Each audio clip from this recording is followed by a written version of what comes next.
जब पिता पुत्र के अंदर था तब प्रभु यीशु मसीह के अंदर पिता था। प्रभु यीशु मसीह ने मत्ती से कहा मेरे पीछे वही सब छोड़ दिया। अपनी पोटली सब चुंगी की डायरी आ रही सब वही छोड़ दी। और तो चार उसके पीछे हो गए। उसके अंदर पिता था, उसके अंदर पिता था। एक समय जब प्रभु यीशु मसीह चला गया तब वो पिता कहाँ आ गया? पतरस के अंदर। हालेलुया। और पतरस जब किसी को कुरनेलियुस को जाकर के प्रचार करता है पूरा घराना छुटकारा पाता है। ओ हालेलुया। अब हम उस मुकाम पर पहुंच गए। इस शीर्षक के साथ एक प्रेरणा मैं लेकर आना चाहता हूँ, चैरिटी एज चैरिटी, प्रेम प्रेम के रूप में। अब ये प्रेम सद्गुण के रूप में नहीं है। हालेलुया। वो सद्गुण से तो आपको भर चुका है, अब वो सद्गुण बाहर बहकर आ रहा है। हालेलुया। यानी आप प्रेम से भरे हुए हो गए मेरे भाई। हालेलुया। हम किसकी बात कर रहे हैं? वो लोग जो गलत सेवकाई की अधीनता में लेकिन चुने हुए, उनको आपको लेकर के आना है क्योंकि वो आपके प्रियजन है। तो आप कोई आपका पुत्र है, कोई आपका भाई है, कोई आपकी माँ है, वो गलत जगह में दुनिया में गलत सेवकाई के अधीन है, 6 मोहरों में, किसी एंटी मैसेज की कलीसिया में है और आपको गलत समझ रहे हैं कि ये तो भरमाए हुए लोग हैं, ये दुनिया के चक्कर में पड़ गए। क्या आप समझ रहे? लेकिन वो चुने हुए हैं, बस वो गलत है, वो की अधीनता में है। हालेलुया। लेकिन वो चुने हुए हैं, तो क्या प्रभु उन्हें नहीं छुड़ाएगा? हालेलुया। लेकिन प्रभु कहता है कि मैं नहीं जाऊंगा, तुम जाओ।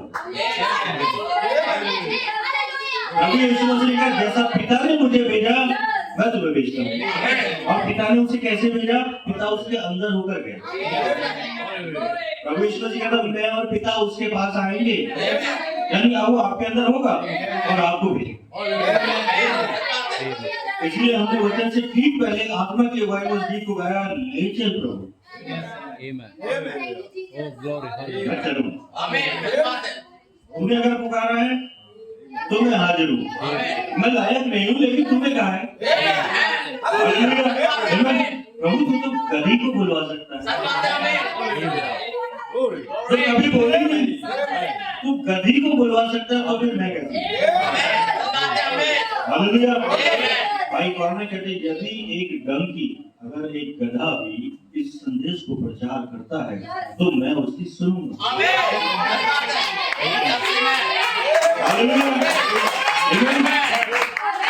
आज फाइवफोल्ड मिनिस्ट्री जो सबसे ऊंची बुद्धि है, उससे ज्यादा बुद्धिमान और कोई नहीं है। कोई साइंटिस्ट नहीं है, कोई president prime minister fivefold ministry ज्यादा बुद्धिमान नहीं है। वो स्वर्गीय स्थान में जाकर वहां सिंहासन से संदेश को ला रहे हैं। तो इस संदेश को गधा प्रचार नहीं कर रहा है, इस संदेश को फाइवफोल्ड मिनिस्ट्री बुद्धि एक दिन उतर करके आई है 2014 में और वो प्रचार कर रही है। हालेलुया। तो जब वो प्रचार करेगी तब कौन नहीं आएगा? ठीक रहेगा और ना डरेगा। और प्रभु यहोवा बोला, आप भी बड़ी सवारी करोगे।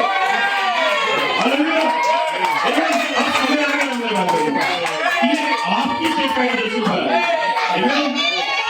एक समय था साधु का है उनकी सेवकाई जैसे पर आई, वो आप सब पास से बैठ सकते हैं। हालेलुया।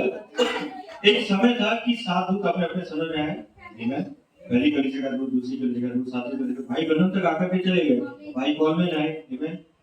ये सब अपने अपने समय पर आए, इन्होंने अपनी सेवकाई को करा। फाइवफोल्ड मिनिस्ट्री भी अपनी सेवकाई को चरम पर ला रही है, तो फिर आगे क्या? अब यीशु मसीह की सेवकाई दुल्हन में होगी। और वो क्या होगा? प्रेम प्रेम की तरह, चैरिटी एज चैरिटी। हालेलुया। आपको पता है चैरिटी के बारे में कहा लिखा है 13 अध्याय में, और 13 नंबर किसका होता है? स्त्री का।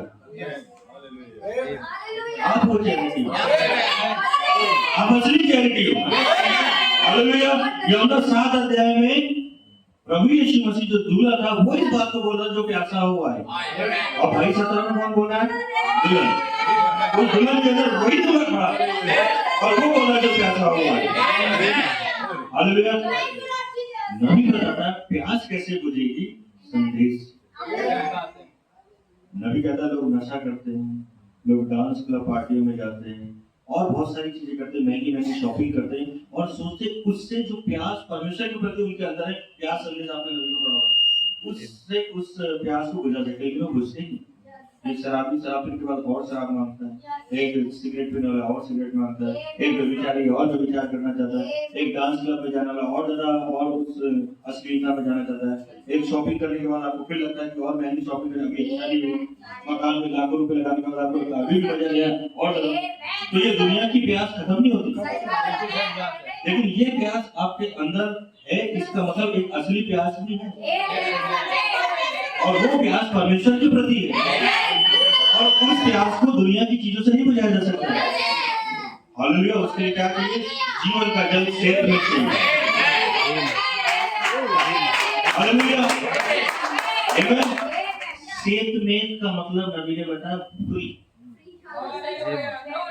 नबी ने प्रचार करा बिन रुपए फ्री। तो भाई बोल मिर्ची आपके लिए फ्री कैसे प्रचार करेंगे? आजाद करनी चाहिए।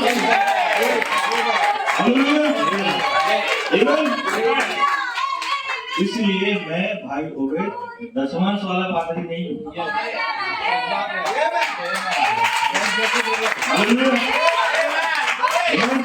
मेरी कलीसिया के लोग यहाँ पर बैठे, आप उनसे पूछ सकते हैं हमारी कलीसिया में कभी दशमांश प्रचार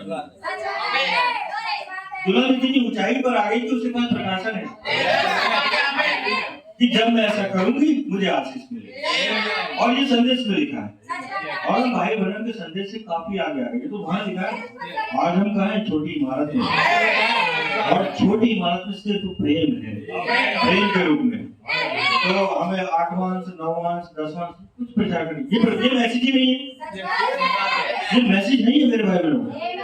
अगर ये प्रचार करना हो तो भाई केवल प्रचार करेंगे, उन्होंने कर दिया, उन्होंने करा था।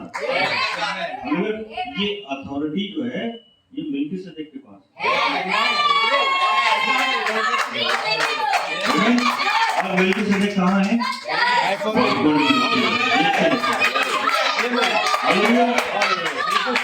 तो फिर भाई आपका विषय क्या है? चैरिटी है, चैरिटी, प्रेम, प्रेम के रूप में सेवकाई करिए आओ और हमारे साथ आनंद करो। पता है किससे कह रही है? जो भाई कॉलेज तक आकर रुक गए, जो भाई बनम तक आकर रुक गए, भाई मेरी कॉल की कलीसिया वाले, उनसे कह रही है या अपनी कलीसिया में झगड़े मचे पड़े और बुला होने में वो कहेंगे पहले अपना तो ठीक कर लो, बुलाना बुला लेना, हम आ जाएंगे। आप समझ रहे हैं? दुल्हन प्रेम से भरी हुई छोटी इमारत से बाहर आएगी, और उसके बाद में इन भाई के प्रति भी कुछ नहीं होगा, इन भाई के प्रति भी कुछ नहीं होगा, उन भाई के प्रति भी कुछ नहीं होगा, क्योंकि प्रेम तो प्रेम है। हालेलुया। प्रभु यीशु मसीह इधर वाले डाकू से भी प्रेम कर रहा था, इससे नहीं कहा तुझे तो मैं बताऊंगा, ऐसा नहीं कहा, वचन में लिखा दोनों बुराई कर रहे थे। आज अगर हमारी छोटी सी बुराई होती है हम नाराज हो जाते हैं, इसलिए मेरा नाम लेके कह दिया, बताओ ऐसा तो नहीं करना चाहिए। ये मुझ पे प्रचार कर रहे थे पूरा का पूरा। भाई बहनों आपका नाम वो है ही नहीं, जिस नाम की आप चिंता कर रहे हो, जिस नाम को लेकर के कि ओबेद भाई तो ये है कलीसिया तोड़ने वाले, वो नाम आपका है ही नहीं। अभी यीशु मसीह ने मेरा नाम ओबेद रखा ही नहीं। हालेलुया। भाई लुएट ने बताया कि उस चोटी के पत्थर में, मैं भी एक पत्थर हूँ, चोटी का पत्थर छोटे छोटे पत्थरों से लेके बना है, और कह रही है छोटी इमारत जो है ये हेलिस्टोन फैक्ट्री, यहाँ से चोटी के पत्थर बनते हैं। यानी एक जो पूरा चोटी का पत्थर है उसमें मैं एक छोटा सा पत्थर हूँ, आप एक छोटे से पत्थर हो, और हम सब मिलकर के चोटी के पत्थर को बनाते हैं। हालेलुया। तो मैं भी तो प्रेमी हूँ। अगर चोटी का पत्थर प्रेम है और मैं उसका भाग हूँ, अगर परमेश्वर दैविकता है, मैं दैविकता का भाग हूँ, मैं अपनी असलियत को पहचान लूँ। अब सिपाही कह रही है ये कलीसिया खेलने का समय नहीं है। क्या मैं आपके लिए बोलूं? आप सब बैठ सकते हैं। मैं आपके लिए